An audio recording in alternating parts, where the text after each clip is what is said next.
Hello, ladies and gentlemen of the internet. Again, I've come up with a bit of a idea for today's video. It's how do I ride a carbed manual motorcycle? Now, there's differences because this is a carburetted model. This is not fuel injected. A few things you might do differently. One thing you might do differently. So, if you go to start it, without doing anything, you'll see it sits about 500 and quickly dies. How do we fix that? Well, if you look here, wherever here is, there, pull that out. That's called the choke. So when we do it again,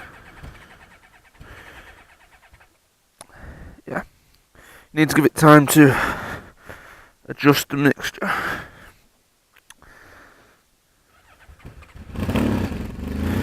And you'll see it slow. So what I'm doing now is I'm going to pull that in to bring the revs down. I want the revs to sit about 1, 2. I'm going to let the bike warm up naturally.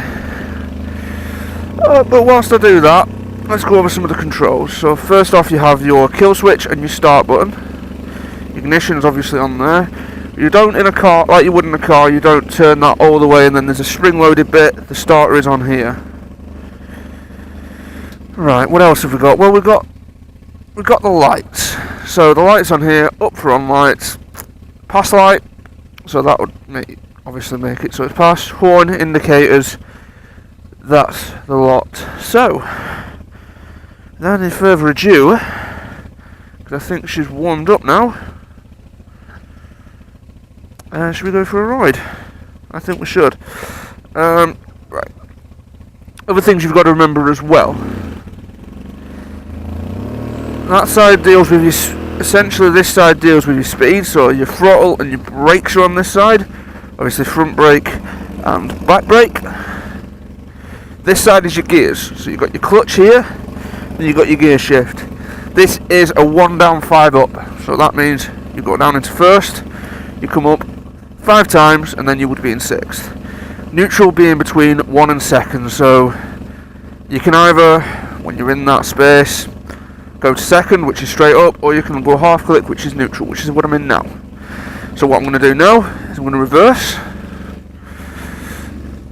with my feet, and then I will go into first, which is going to be a click down. So watch my foot. There you go, click down. Let the clutch out until you find that's the biting point. Then you're going to let that out.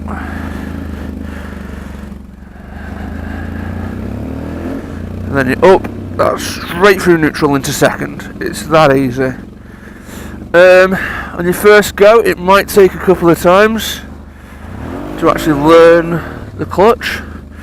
But once you get used to it, it's a piece of fucking piss. And now the bike's warmed up, it's perfectly happy to dawdle about. And fucking hell, that sun's low. Anyway, that's just a short tidbit. I will tack this on to another video, but I will see you all later.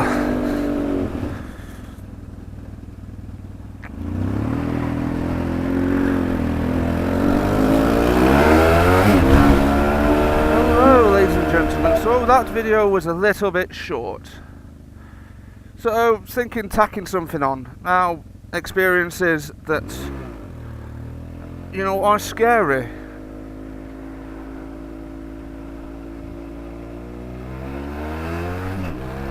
And obviously I would put the crashes in there, but they're over way too quickly for you to even realise what's happening. I mean, there are certainly other things as well, like going onto the motorway when it's a full-blown gale. That is scary, but if you slow down enough and you lean into it, you're completely fine. What is scary is the near misses. Now I'm going to tell you the story of one. Now, I think we would have been about 17, maybe 18. In fact, I think it was more likely that we would be 18. Me and two, well, in fact I think it was a few more, it was about 3 in the car we were in, 2 of the mates in that car in front. Now we were going a little bit quick, and the mate who's in the car in front, let's just call him Jack because that's his name, decides that he sees a rabbit and he's going to slam on his brakes. Now, whether we were following too close, that's probably true, and in hindsight, it's fucking 2020. We should not have been following that close. Thing is, the car behind, it was a Clio in front and it was a Corsa behind. Now, the car in front stopped, and I could also point out to the fact that he had fucking fat tyres on this car, so when it stopped, it stopped. The Corsa behind was just standard fucking wheels. It, was the things that came on it from the factory. It was designed for going picking up groceries, not fucking stopping on a dime. And I don't know how, but my mate managed to fit it through a gap that was maybe about 5 inches either side. Being, generous, it was probably about 5 inches, probably even less. It was literally verge, because it was a single track road as well. So there you go. And I think that, honestly, was one of the most scary experiences of my life. Because I could just see the back end of the car coming. I mean, it's that moment where you see, because it's weird when you brake, you don't stop straight away, you stop at the last few seconds. So I've had those moments myself. In fact, I had it in a coach once where I was sitting up front and you could see this car coming toward, and you can't look away. You cannot look away because you just can't. I don't know what it is, but you cannot look away, and well, there you go. But the moments where you can't stop are definitely the scariest moments.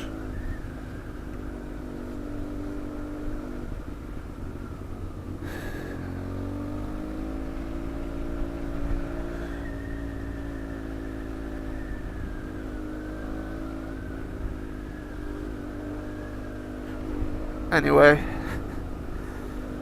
that has just been a random bit of a rambling, and I'll tell you what, I will see you all next week. Next week. Do you know what? I'll catch you when I catch you. How about that? Catch me outside. How about that? See you in a bit, people. Ooh, that was a big one.